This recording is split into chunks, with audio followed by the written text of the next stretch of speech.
আপনার পুত্র আত্মীয় স্বজনরা আপনার বাড়ি নেবে, রাস্তায় আপনার মৃত্যু হয়ে গেছে, খবর পেয়েছে স্বজনরা, আপনাকে বাড়ি নেবে কিন্তু ঘরে আর উঠাবে না। এমন এই আজব সরকার, এই সংসার। আপনার যাওয়ার পথে মৃত্যু হলো, বাড়ি নেবে কিন্তু আপনাকে ঘরে আর উঠাবে না। দেহ থেকে প্রাণ পাখি গেলে পরে আর আপনাকে আপনার তৈরি করা ওই স্বাদের ঘর বাড়ি, কিন্তু ওখানে আর আপনার ঠাঁই নেই। কিন্তু কি আশ্চর্য জানেন, আপনার পকেটে যদি টাকা থাকে, হাতে একটা সোনার আংটি কিংবা কানে সোনার দুল থাকে, ওটা খুলে ঠিক ঘরে নিয়ে যাবে, কিন্তু আপনাকে আর দ্বিতীয়বার ওই ঘরে নেবে না। তাই সময় থাকতে সদ্গুরুর চরণ আশ্রয় করুন। আজ গুরুদেব জপের মালাটা হাতে দিয়ে বললেন, নাও, আর দেরি করো না। এই নাম ছাড়া কলিযুগে উদ্ধারের আর কোনো পথ নেই। বলো, বদন ভরে বলো, হরে কৃষ্ণ হরে কৃষ্ণ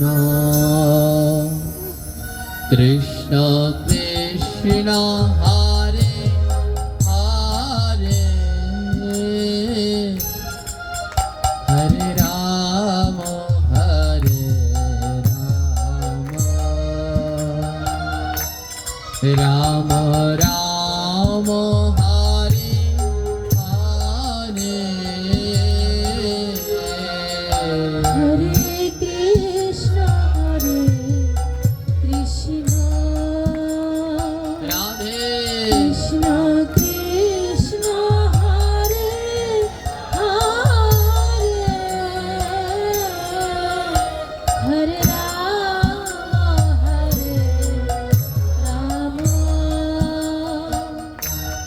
রাম রাম হরে হরে, হরে কৃষ্ণ হরে কৃষ্ণ কৃষ্ণ কৃষ্ণ হরে হরে, হরে রাম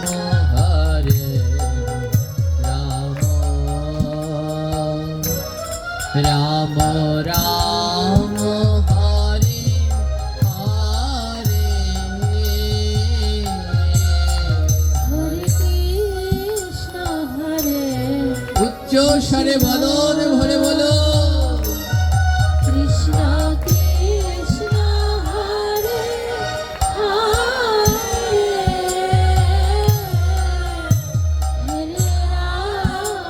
হরে রাম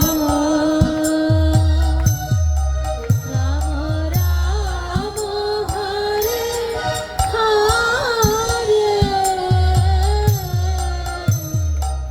নাম করতে চাচ্ছেন না? বলছি উচ্চ স্বরে নাম করুন, তাও করতে চাচ্ছেন না। শুনবেন এই নামের মধ্যে কি আছে। ওমা, জ্ঞানী না হলে কেউ বুঝতে পারবে না, এর জন্য জ্ঞানের দরকার। অজ্ঞানতার মধ্যে থেকে নামের মাহাত্ম্য আমরা কি বুঝবো? আজ থেকে 500-550 বছর পূর্বে বাংলা শাসন করছেন, এই আর্যাবর্ত তখন শাসন করছেন, ভারতবর্ষ শাসন করছেন সম্রাট হুসেন শাহ। আর হুসেন শাহর প্রধানমন্ত্রী এবং অর্থমন্ত্রী দুই ভাই, একজনার নাম রূপ আর একজনার নাম সনাতন। আমাদের সরগোস্বামীর মধ্যে দুইজন, রূপ গোস্বামী, সনাতন গোস্বামী।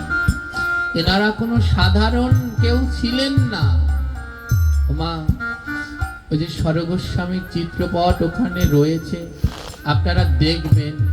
এই রূপ গোস্বামী, সনাতন গোস্বামী, এনারা কোনো সাধারণ কেউ ছিলেন না। এই ভারতবর্ষের দুইজন মন্ত্রী, একজন প্রধানমন্ত্রী আরেকজন অর্থমন্ত্রী, দুই ভাই, রূপ গোস্বামী আর সনাতন গোস্বামী। চিন্তা করতে পারছেন? বাংলাদেশের প্রধানমন্ত্রী নয়, এই ভারত বাংলাদেশ পাকিস্তান তখন সব এক ছিল। তার প্রধানমন্ত্রী ছিলেন সনাতন গোস্বামী, অর্থমন্ত্রী তার ভাই, দুই ভাই। এর জন্য বলেছে গৌর চরণে যার মন মজেছে, সংসারে তার কি কাজ আছে। যে একবার গৌর চরণে মন মজাতে পারে, এই সংসার তাকে আর কোনোদিন বেঁধে রাখতে পারে না। এই সংসারের সুখ তার কাছে সুখ মনে হয় না। সেই প্রধানমন্ত্রী এবং অর্থমন্ত্রীর পোস্ট ছেড়ে দিয়ে দুজনে নেমে পড়লেন নামের টানে। এই নামের কি মহিমা! কোনো পোশাক নয় মা, ন্যাড়া মাথা, চিরা কাঁথা, মুখে বলে কৃষ্ণ কথা। গাছতলায় বাস, অঙ্গে বহির ব্যাস। এই দুই ভাই এইটুকু নিয়ে আর জপের মালা নিয়ে নেমে পড়লেন। এই রূপ গোস্বামীর সাথে, এই সনাতন গোস্বামীর সাথে মহাপ্রভুর সাক্ষাৎ হলেন শ্রীধাম পুরীতে, শ্রীধাম কাশীতে। আর কাশীতে বসে মহাপ্রভু সনাতন গোস্বামীকে আদেশ করলেন। সনাতন গোস্বামীকে মহাপ্রভু বললেন, তুমি করিহ ভক্তি শাস্ত্রেরও প্রচার, মথুরায় লুপ্ত তীর্থের করিহ উদ্ধার। বৃন্দাবনে কৃষ্ণ সেবা, বৈষ্ণব সেবায় আচার, ভক্তি স্মৃতি শাস্ত্র করি করহ প্রচার। মহাপ্রভু কাশীতে বসে সনাতন গোস্বামীকে বললেন, সেই কাশীর দশেশ্বর ধাম ঘাটে বসে সনাতন গোস্বামী করে বললেন, যাও তুমি বৃন্দাবনে যাও, আর মথুরায় লুপ্ত তীর্থ করহ উদ্ধার। মথুরা জেলার অন্তর্গত হলো শ্রীধাম বৃন্দাবন। যাও মথুরায় গিয়ে সেই যে তীর্থগুলো হারিয়ে গেছে সেই তীর্থগুলো পুনরুদ্ধার করো। এখন বৃন্দাবনে গেলে আপনারা শ্যামকুণ্ড দেখতে পাবেন, রাধাকুণ্ড দর্শন করতে পাবেন। মহাপ্রভুর আসবার আগে এই তীর্থগুলো বিলুপ্ত হয়ে গিয়েছিল। শ্যামকুণ্ড রাধাকুণ্ড ধান খ্যাত হয়ে গিয়েছিল, সেখানে ধান চাষ হতো। পরবর্তীকালে গোস্বামীগণ এসে সেই লুপ্ত তীর্থগণ উদ্ধার করলেন। আজ এই ছরগোস্বামী মা, এরা হলো মঞ্জরি এবং সখী। হ্যাঁ, গুরু অনেক হতে পারে, গ্রহন্ত বললেন শ্রী গুরু সবাই হতে পারে না। গ্রহন্ত সিদ্ধান্ত দিলেন কি, গুরুকে শ্রী গুরু বলিবে তখন, গুরু মঞ্জরির ঘরে নিয়া বেচিবে যখন। বলে গুরু অনেক হতে পারে, কিন্তু শ্রী গুরু সবাই হতে পারে না। অনেক কিছু বিষয় আছে, আমরা তো শুধু পড়ে নিয়ে আছি দীক্ষা নিয়ে। কত কিছু গুরুর কাছ থেকে শেখার আছে, কল্পনাও করতে পারেন না। যতক্ষণ পর্যন্ত শ্রী গুরুদেব শিষ্যকে মঞ্জরি স্বরূপ দীক্ষা না দেবে, গুরু আরো অনেক কিছু আছে, এত সামান্য কিছু, আরো কত কিছু লাভ করবার আছে। এই মঞ্জরি স্বরূপ দীক্ষা হওয়ার পরেই কোন শিষ্য কৃষ্ণের দর্শন সেবার অধিকারী হতে পারে। আমরা তো বসে আছি শুধু দীক্ষার শিক্ষা নেয়ার জন্য, কিন্তু তারপরেও আরো কত কিছু আছে তা কল্পনা করতে পারবেন না। এই মঞ্জুরি কি সখী ভাব, ওই যে তুলসী আরতি করেন, এই নিবেদন ধরো সখীর অনুগত করো। অর্থাৎ ভগবানকে লাভ করতে হলে মনকে সখীর অনুগত করতে হবে। সখী হলেন ভগবান শ্রীকৃষ্ণের সাথে যারা থাকতেন, এরা হলেন সখী। এনারা সম্মুখে থাকতেন। ওমা, এ জগতে প্রত্যেক মহামানবের পিছনে একজন কেউ থাকেন পিছনে। যেমন রামকৃষ্ণের পিছন পিছন ছিলেন তার ভাগ্নে হৃদে, হ্যাঁ, সব সময় তার সেবা যত্ন করতেন।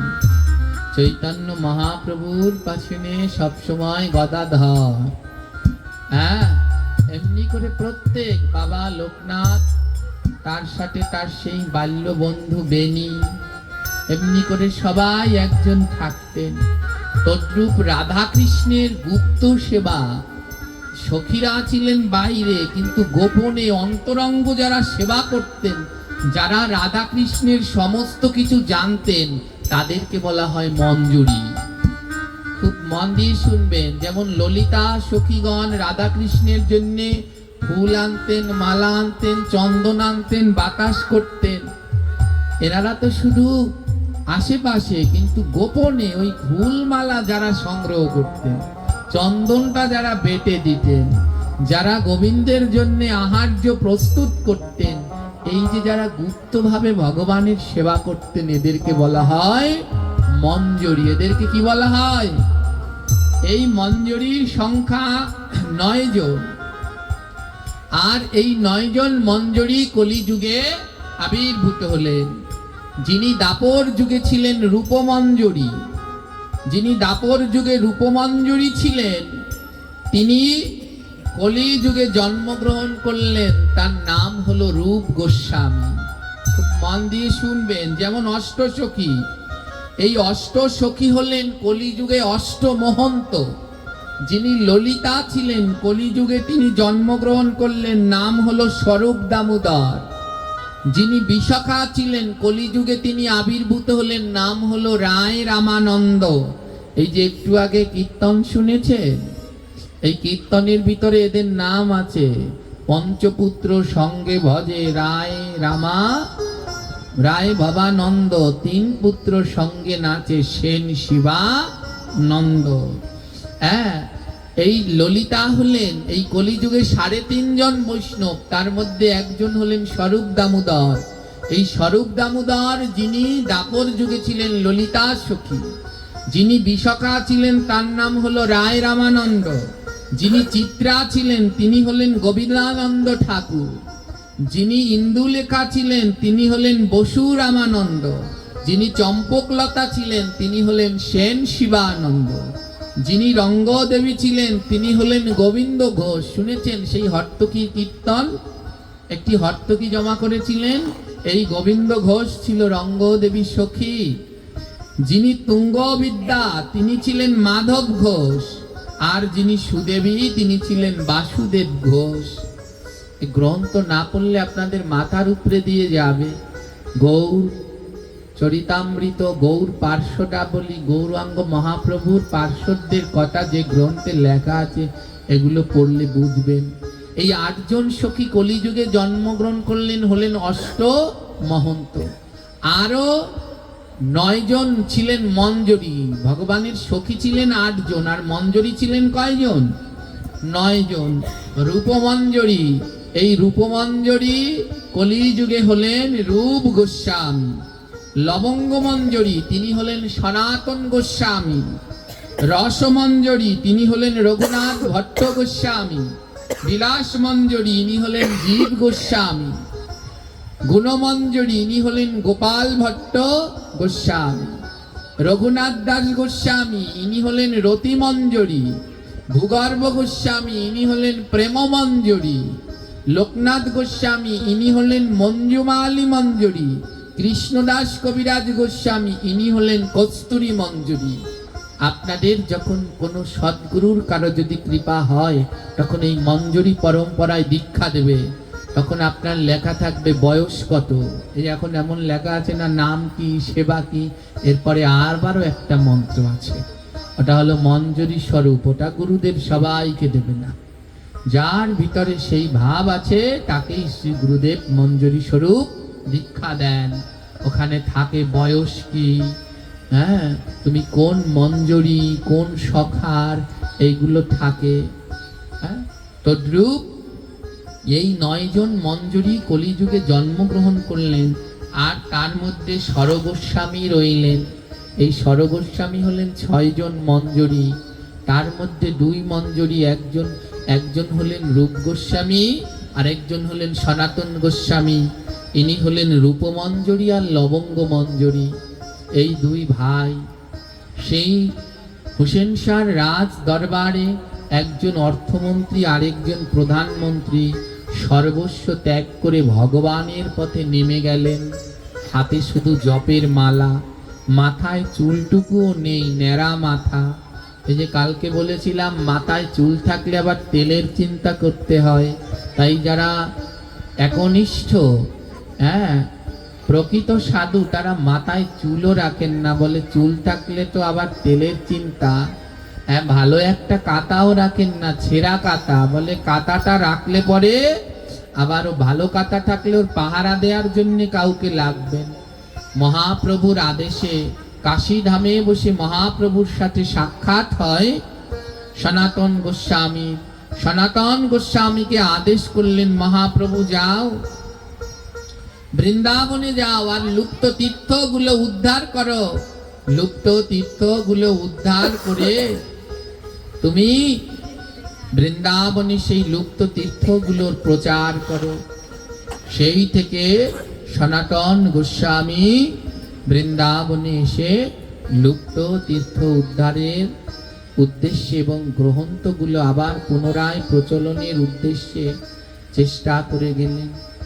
ধ্যান দিন, যিনি অর্থের উপরে বসে থাকতেন, প্রধানমন্ত্রী ছিলেন বাংলার, অর্থের কোনো শেষ ছিল না, সব ছেড়ে দিয়ে ধরেছেন জপের মালা।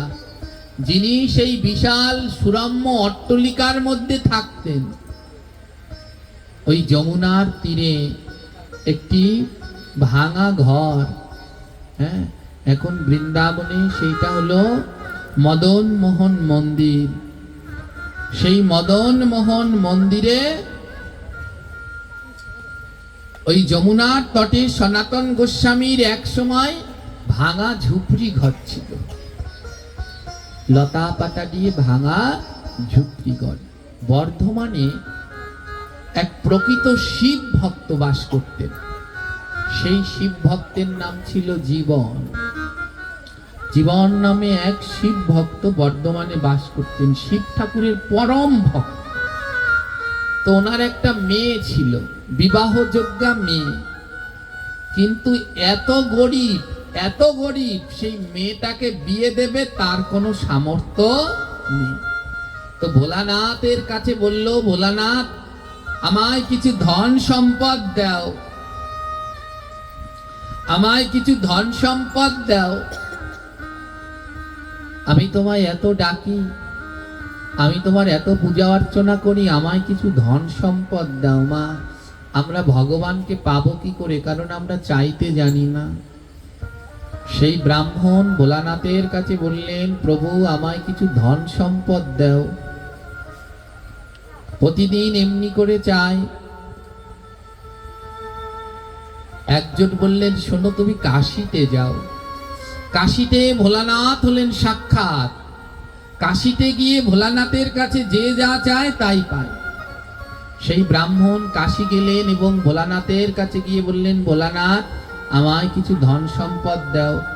রাত্রবেলায় ভোলানাথ সেই ব্রাহ্মণকে স্বপ্নে দেখালেন, তুমি বৃন্দাবনে যাও, আর বৃন্দাবনে একজন গোস্বামী আছেন, সেই গোস্বামীর নাম হলো সনাতন গোস্বামী, তার কাছে যাও, তুমি ধন পেয়ে যাবে।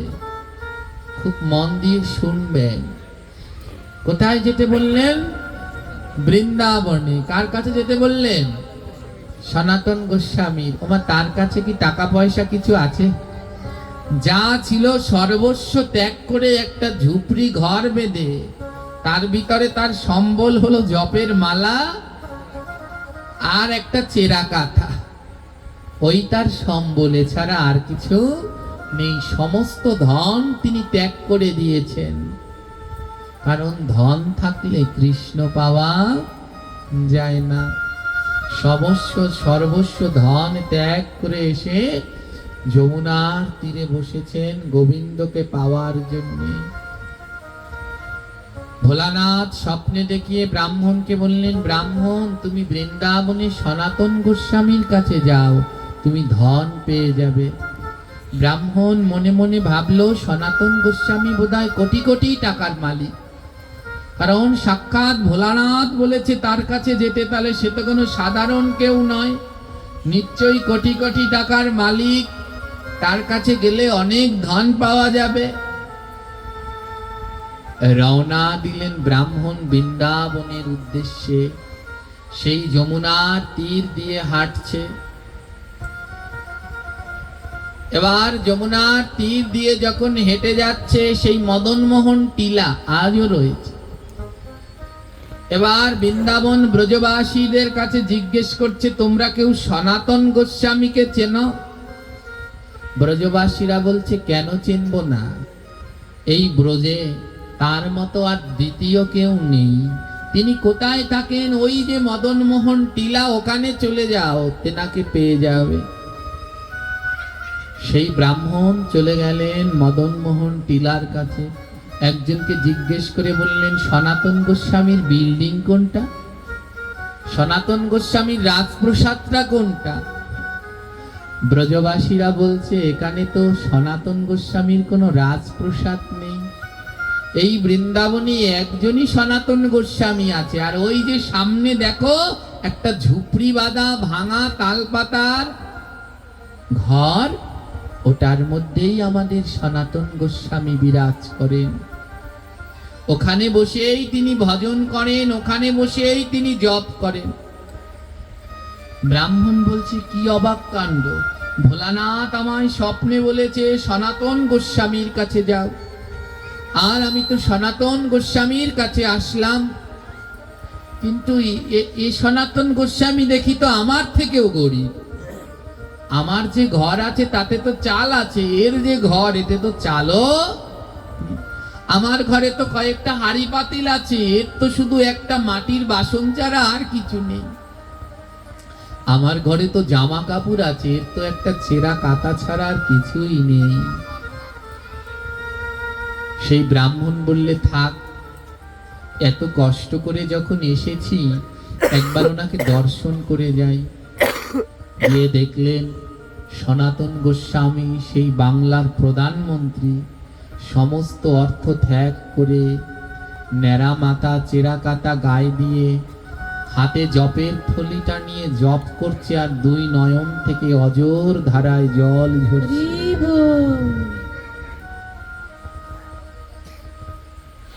সেই ব্রাহ্মণ জিজ্ঞেস করলেন, আপনি কি সনাতন গোস্বামী? মাথা নুয়ে প্রণাম জানালেন। মহত্তমা আমাদের মতো নয়, যারা মহৎ তাদের কোনো অহংকার নেই। ব্রাহ্মণ এসেছেন, তাকে প্রণাম জানালেন মাথা নুয়ে। বলুন, আপনার কি সেবা করতে পারি?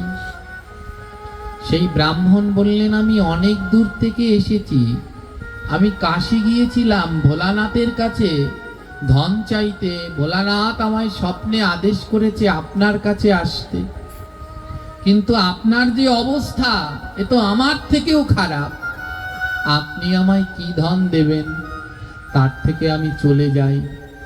সনাতন গোস্বামীকে প্রণাম করে ব্রাহ্মণ রওনা দিয়েছেন। সনাতন গোস্বামী বললেন, আপনি যে ধন চান সেই ধন আমার কাছে নেই। আপনি যে অর্থ টাকা পয়সা চান ও ধন আমার কাছে নেই। ব্রাহ্মণ তাকে প্রণাম করে রওনা দিলেন। যখন ব্রাহ্মণ রওনা দিয়েছে, সনাতন গোস্বামী ডাক দিলেন, একটুখানি দাঁড়ান ব্রাহ্মণ ঠাকুর, একটুখানি দাঁড়ান, আমার একটা কথা মনে পড়েছে।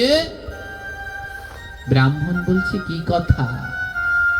একবার সনাতন গোস্বামী যমুনার তীর দিয়ে হেঁটে যাচ্ছে, আর যমুনার তীর দিয়ে হেঁটে যাচ্ছেন, হঠাৎ যমুনার পাশে একটা পাথর দেখতে পেলেন।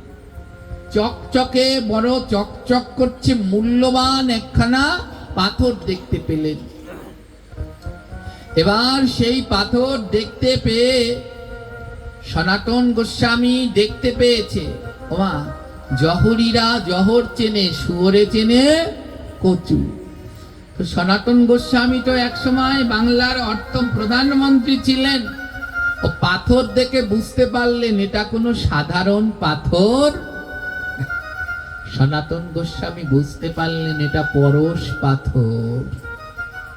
রাধারানী পরীক্ষা করে দেখছেন যে যে সম্পদ ত্যাগ করে তুমি বৃন্দাবনে এসেছো, তোমার লোভ আছে কিনা। তাই একটা পরশ পাথর তার সম্মুখে ফেলেছে, পরীক্ষা করে দেখছে। আর সনাতন গোস্বামী বললেন, হে রাধে, সোনা দিয়ে উপাসনা কেড়ে নিতে চাও? লাইনটার অর্থ বুঝলেন? বললেন, আমায় সোনা দিয়ে আমার উপাসনা কেড়ে নিতে চাও? ওই পাথর দিয়ে কি ভেবেছো যে আমার উপাসনা ভুলে আমি ওই পাথরকে ধরবো? সনাতন গোস্বামী হাত দিয়ে স্পর্শ করলেন না।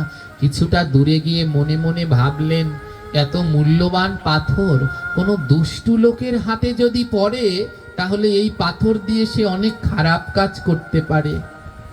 তাই কি করলেন, আবার ওইখানে ফিরে এসে মা হাত দিয়ে ধরলেন না, পা দিয়ে ঠেসে ওই বালুর মধ্যে রেখে দিলেন।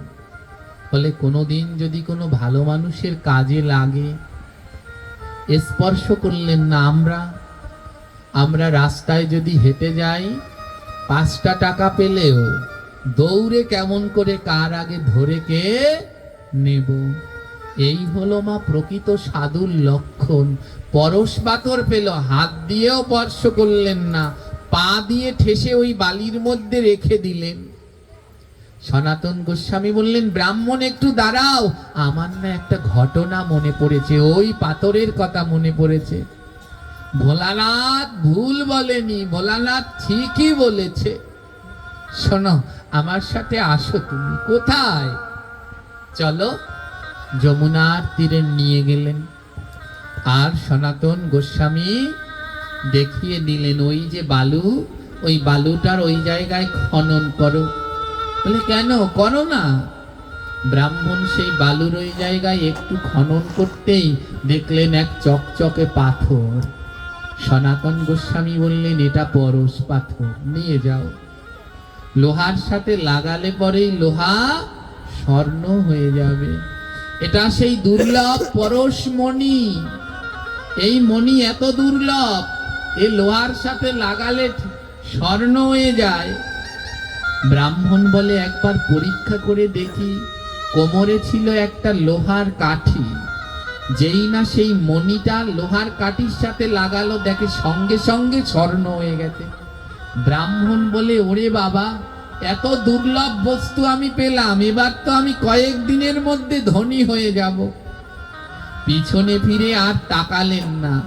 যিনি পাথরের সন্ধান দিলেন তার দিকে আর ফিরে তাকালেন না, পাথর নিয়ে সোজা হাঁটা দিয়েছে। ওমা, বেশ কিছুটা দূর গেছে। খুব ধ্যান দিয়ে শুনবেন জায়গাটা। কিছুটা দূরে যখন গেল, ব্রাহ্মণের হঠাৎ মনে পড়ল, এই সনাতন গোস্বামী এত দুর্লভ একটা পাথর সেটা রেখে দিয়েছে বালুর মধ্যে।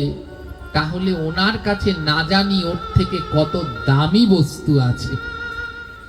এই জগতে আমরা দামি জিনিস কি বাইরে রাখি না ঘরে রাখি?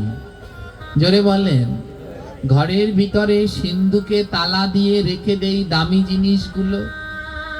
ব্রাহ্মণ মনে মনে বলছি, এত দামি জিনিস যদি বাইরে থাকে, তাহলে ঘরের ভিতরে না জানি কত দামি জিনিস আছে। সনাতন গোস্বামী, ওই ব্রাহ্মণ ছুটতে ছুটতে আবার সনাতন গোস্বামীর কাছে গেলেন। আর সনাতন গোস্বামীর কাছে গিয়ে বললেন, এই গোসাই, সত্যি করে বলো, এত দুর্লভ এত দামি পাথর রেখে দিয়েছো যমুনার বালুর নিচে, তোমার ঘরের ভিতরে না জানি আরো কি মূল্যবান পাথর আছে। আজ ভাগবত শুনতে আপনারা এখানে এসেছেন, আপনাদের দামি সোনা গয়নাগুলো সব বাড়িতেই রেখে এসেছেন, দলিল পত্র।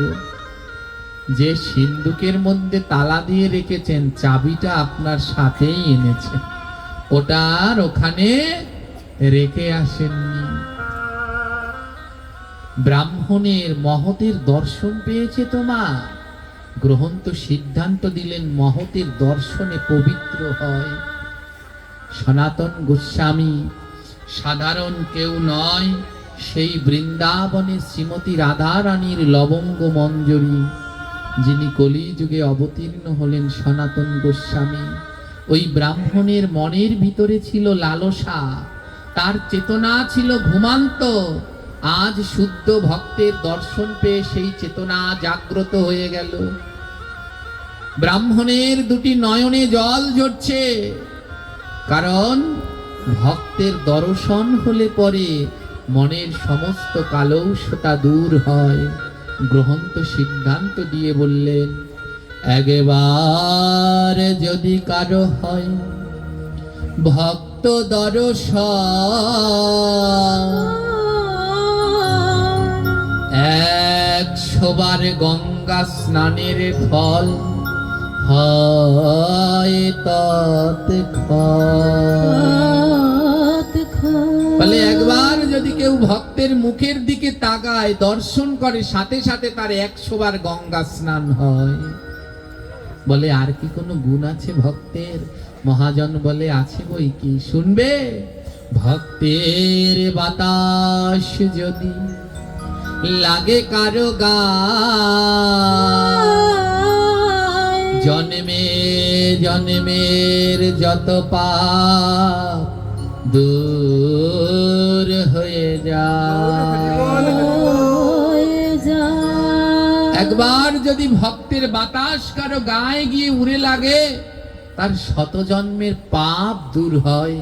ওই ব্রাহ্মণের মনের ভিতরে লোভ ছিল, ভগবানকে চেনার বস্তু তার ভিতরে ছিল না। যেই সনাতন গোস্বামীর বাতাস তার গায়ে লেগেছে, তার মনে সেই কৃষ্ণ ভক্তির উদয় হয়েছে। যেই ভক্তের বাতাস লেগেছে, তার ভিতরে কৃষ্ণ ভক্তির উদয় হয়ে গেছে। আর ছুটতে ছুটতে এসেছে, গোস্বামী সত্যি করে বলো, এত বড় মূল্যবান মণি রেখে দিয়েছো বাইরে, তাহলে এর থেকেও দামি মূল্যবান বস্তু তোমার কাছে আছে। এই মণি আমার চাই না, তোমার কাছে যে দামি মূল্যবান মণি আছে, সেই মণি আমায় দাও। মনের পরিবর্তন হয়ে গেল। সনাতন গোস্বামী বলে, নেবে ভাই? সেই মণি নেবে? এর থেকে একটা দামি মণি আমার কাছে আছে, এর থেকে একটা দামি রত্ন আমার কাছে আছে, নেবে? ব্রাহ্মণ বললেন, তাড়াতাড়ি আমায় সেই দুর্লভ ধন দাও, যেই ধনে তুমি ধনী। মণিরে মানো না মণি, কি ধনে হইয়াছ ধনী। এত বড় দামি মণি, তা তুমি মানো না, তা রেখেছ বালির নিচে। তোমার কাছে এর থেকে দামি ধন আছে, দাও সেই ধন আমাকে দাও। কি ধন আছে তোমার কাছে?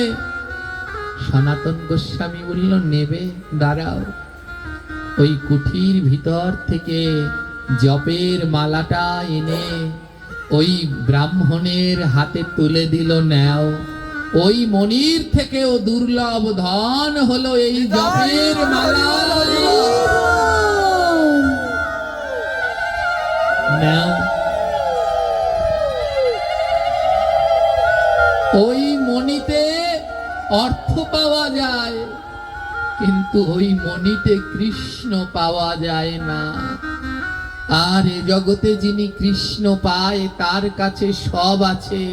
জপের মালাটা হাতে তুলে দিয়ে গোস্বামী বললেন, নাও ব্রাহ্মণ, যদি এই মালায় তুমি হরে কৃষ্ণ মহামন্ত্র জপ করতে পারো, জগতের সর্বশ্রেষ্ঠ ধন গোবিন্দ লাভ করতে পারবে। লুটিয়ে পড়লেন ব্রাহ্মণ। বলো বলো বদন ভরে বলো, হরে কৃষ্ণ হরে কৃষ্ণ কৃষ্ণ কৃষ্ণ হরে হরে, হরে রাম হরে রাম, রাম রাম হরে হরে।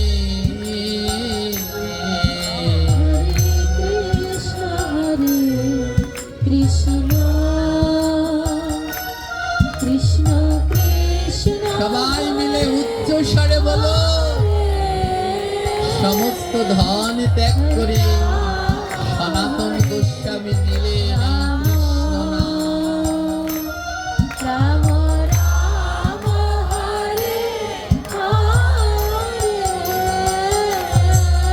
হরে কৃষ্ণ হরে কৃষ্ণ হরি বল। কৃষ্ণ কৃষ্ণ হরে হরে, হরে রাম হরে রাম, রাম রাম হরে হরে।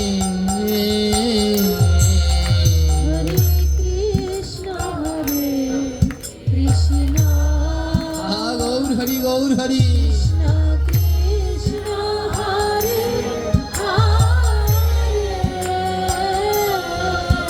হরে রাম হরে রাম, রাম রাম হরে হরে। বাবা, সেদিন থেকে ওই ব্রাহ্মণ জপ করতে লাগলেন, নাম জপ। ব্রাহ্মণ বললেন, গোস্বামীজি আমার যে একটা মেয়ে আছে, ওর যে বিয়ে দিতে হবে। সনাতন গোস্বামী বলে, এ জগতে যে কৃষ্ণ চিন্তা করে, কৃষ্ণ তার চিন্তা করে। তুমি আজ থেকে এই জপমালা নাও, আর এতে জপ করো, কৃষ্ণ চিন্তা করো, দেখবে কৃষ্ণ তোমার চিন্তা করবে। ব্রাহ্মণ বললেন, তাও আমি একবার যাব। সেই জপের মালা নিয়ে ব্রাহ্মণ বর্ধমানে ফিরে আসলেন। আর ব্রাহ্মণ যখন কাশীতে গেলেন, ওখানকার জমিদারের ছেলে ওই রাজ্য ঘুরতে এসে ব্রাহ্মণের মেয়েকে ঘরে একা দেখতে পেলেন। গ্রামবাসীরা দের কাছে বললেন, এ মেয়ে তো সুরক্ষিত নয়। তাই জমিদার অত্যন্ত দয়াবান হয়ে সেই ব্রাহ্মণের মেয়েকে বিয়ে করে নিয়ে গেলেন। ব্রাহ্মণের মেয়ে হয়ে গেলেন রাজ রানী। ব্রাহ্মণ বুঝতে পারলেন, এ জগতে কৃষ্ণ চিন্তা করলে কৃষ্ণ তার চিন্তা করেন। ব্রাহ্মণ বললেন, আর নয়। আবার ফিরে গেলেন বৃন্দাবনে। আর বৃন্দাবনে গিয়ে সেই সনাতন গোস্বামীর সন্নিকটে ভজন করছেন। ওমা, পরশ পাথরটা কিন্তু ফেলায়নি। আজও পরশ পাথরটা ওই যে মালার থলির মধ্যে একপাশে রেখে দিয়েছেন। বলে, কোনোদিন যদি লাগে। দেখুন, সনাতন গোস্বামী নাম করছেন, দুই নয়নে জল ঝরছেন। আর এ জগতে কৃষ্ণ তখন পাওয়া যায়। আপনি ভোগ লাগাচ্ছেন, কি করে বুঝবেন আপনার ভোগ গোবিন্দ গ্রহণ করেছে? যেদিন গোবিন্দের ভোগ লাগাতে গিয়ে দেখবেন নয়নে জল ঝরছে, সেদিন বুঝবেন আপনার ভোগ গোবিন্দ গ্রহণ করেছে। আপনি নাম করছেন, কি করে বুঝবেন আপনার নাম প্রভু গ্রহণ করেছে? যেদিন নাম করতে গিয়ে দেখবেন নয়নে জল ঝরছে, সেদিন বুঝবেন আপনার নাম প্রভু গ্রহণ করেছে। সনাতন গোস্বামীর কাছে জিজ্ঞেস করলেন সেই ব্রাহ্মণ গোস্বামী, আপনি যখন নাম করেন দুই নয়নে অনাবরত অশ্রু বিগলিত হয়, কিন্তু আমি নাম করলে আমার নয়নে কেন অশ্রু ঝরে না? বলে, তোমার মধ্যে এখনো যে আশা আছে, যে এই হাত দিয়ে ধনকে রাখতে চায়, ওমা এই জগতে গোবিন্দ কত কিছু সৃষ্টি করেছে, পশু পাখি গাছপালা কীট পতঙ্গ, সবাইকে 4টা 5টা 10টা পা দিয়েছে, কিন্তু কাউকে গোবিন্দ হাত দেয়নি। এই জগতে কোনো প্রজাতিকে হাত দেয়নি, হাত দিয়েছে শুধুমাত্র মনুষ্য জাতিকে। ভগবান কেন হাত দিলেন? বলে এই হাত দিয়ে ভক্তের চরণ ধুলা নিও, এই হাত দিয়ে ভক্তকে বুকে জড়িয়ে ধরো, এই হাত দিয়ে আমার গোবিন্দের নামের মালা জপ করো। গোস্বামী বললেন, ওগো ব্রাহ্মণ, তোমার হাতের মধ্যে তো এখনো সেই মণি, যেই হাত অর্থ আগলে রাখতে চায়, যেই হাত সাধুর চরণে হাত দিতে চায় না, তার নয়নে কি কোনোদিন জল ঝরে? লোভকে ত্যাগ করো। এক নিমিষে সেই ব্রাহ্মণ সেই পরশ মণি নিয়ে যমুনার জলে ছুঁড়ে ফেলে দিলেন। ওই যে মনের ভিতরে জমিয়ে রাখলেন, আর যেই না যমুনার জলে ফেলে দিলেন, না, এই হাত ভগবান দিয়েছে ভক্তের সেবার জন্য, ভক্তের পরশ করবার জন্য, আর এই হাতে আমি ওই মণি আগলে রেখেছি, যমুনার জলে ফেলে দিয়ে যেই না ভক্তকে বুকের মাঝে জড়িয়ে ধরলেন, কৃষ্ণ নামে ব্রাহ্মণের দুই নয়নে জল বইতে কৃষ্ণ রাধে কৃষ্ণ কৃষ্ণ হরে হরে হরে রাম হরে রাম রাম রাম হরে হরে হরে কৃষ্ণ হরে কৃষ্ণ হরি বল কৃষ্ণ কৃষ্ণ হরে হরে হরে রাম রাম রাম হরে হরে হরে কৃষ্ণ হরে রাধে রাধে বলো কৃষ্ণ কৃষ্ণ হরে হরে হরে রাম হরে রাম রাম রাম হরে হরে তোরে আয় রে ভক্ত পরশ করি ওরে আয় রে ভক্ত পরশ করি আমার নয়ন আছে নাই রে বাড়ি, আমার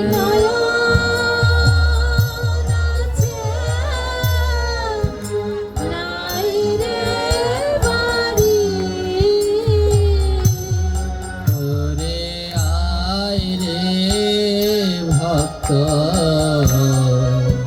পরশ করি।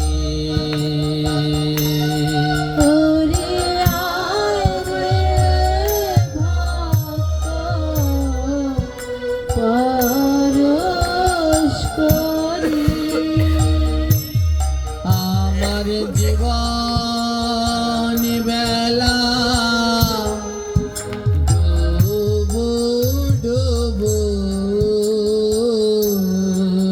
আমার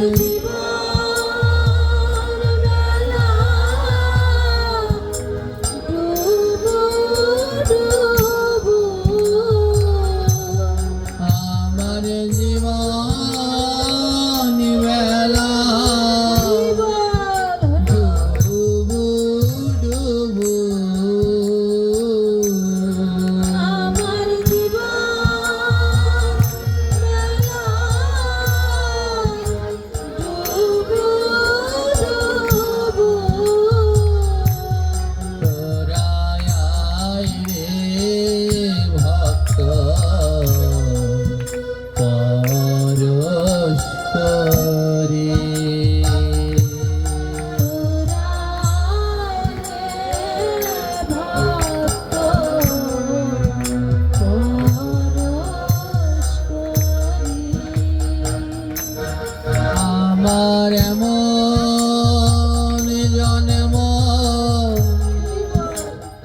কবে হবে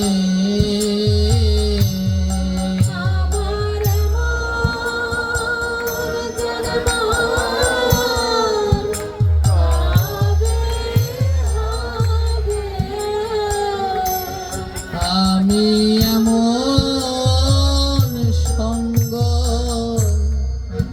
আর কোথায় পাবো আমি আমার সঙ্গ আর কোথায় পাবো তোমরা দাও দাও আমার চরণ ধুলে তোমরা দাও দাও আমার চরণ ধুলি তোমরা দাও দাও আমার চরণ ধুলে তোমরা দাও দাও আমার চরণ ধুলি আমায় ভক্তের কাঙ্গাল করে দিও আমায় ভক্তের কাঙ্গাল করে দিও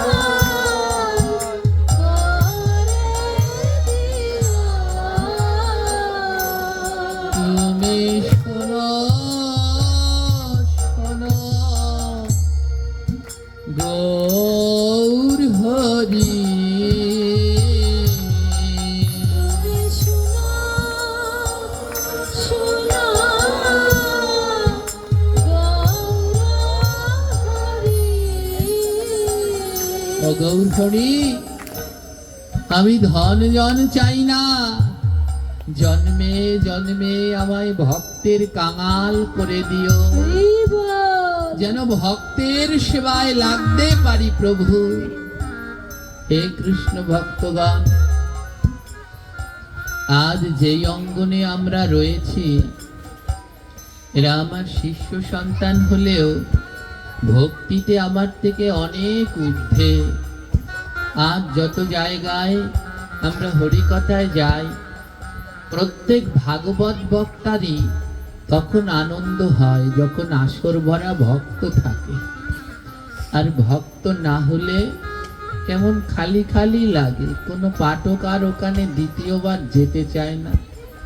কিন্তু এখানে বারবার আসি কেন জানি, এই যে যারা এই ঘরের গৃহকর্তা গৃহকর্ত্রী তাদের অনেক ধন নেই, ভগবান দামি চাকরি দামি ব্যবসা দেয়নি, সাধারণ পান বিক্রি করে, কিন্তু তা দিয়েও প্রত্যেক বছর আপনাদের চরণ ধুলা পাওয়ার জন্য, এই ভক্তদের সেবার জন্য তাদের মন আজও বলছে জানেন, বলছে বাবা আমার আর কোনো দুঃখ নাই, আমাদের আর কোনো দুঃখ নেই, কিন্তু এখানে ভক্তরা আসে না, এটাই বড় দুঃখ। এবং বলছে নিশ্চয়ই অপরাধ রয়েছে, তার জন্যে এত করেও ভক্তরা আসছে না। কত প্রচার করলো, আসলে এটা এত গ্রাম, রাস্তার তেমন ভালো ব্যবস্থা নেই আশেপাশে, তার জন্যে আসতে পারছে না। কিন্তু তারপরও আপনাদের পরম সৌভাগ্য যে কৃষ্ণ ভক্ত হাজার লাগে না, যদি একজন কৃষ্ণ ভক্তেরও আগমন হয়, তার চরণ ধুলার গুণায় আঙিনা বৃন্দাবন।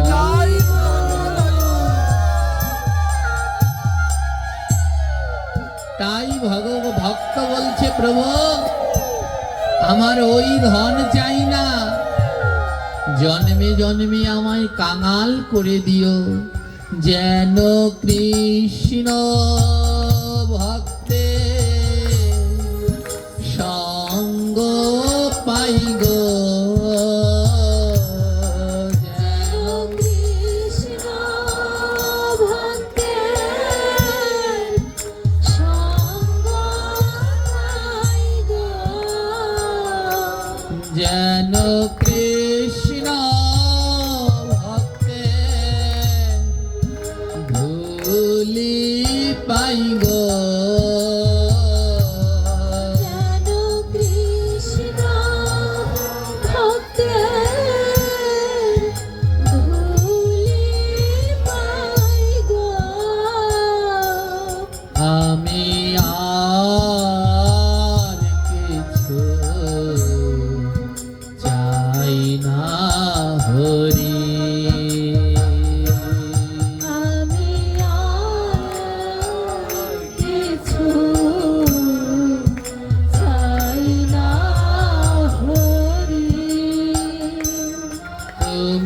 দিও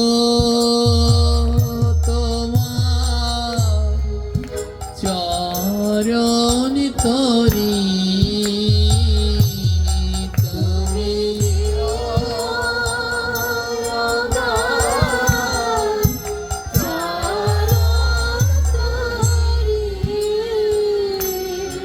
আমি আর কিছু চাই না হরি আমি আর কিছু চাই না হরি। বাংলার সেই অর্থমন্ত্রী প্রধানমন্ত্রী তারা বুঝতে পেরেছিলেন এই ধন সর্বস্ব নয়, এ ধন একটা সময় শেষ হয়ে যাবে। এ জগতে যদি কিছু জমা থাকে তাহলে সে কৃষ্ণ নাম, এ জগতে যদি কিছু জমা থাকে তাহলে সে সাধু সঙ্গ। তাই সমস্ত অর্থ বৈভব ত্যাগ করে জপের মালা নিয়ে তারা বৃন্দাবনের পথে বেরিয়ে গিয়েছে। হে কৃষ্ণ ভক্তগণ,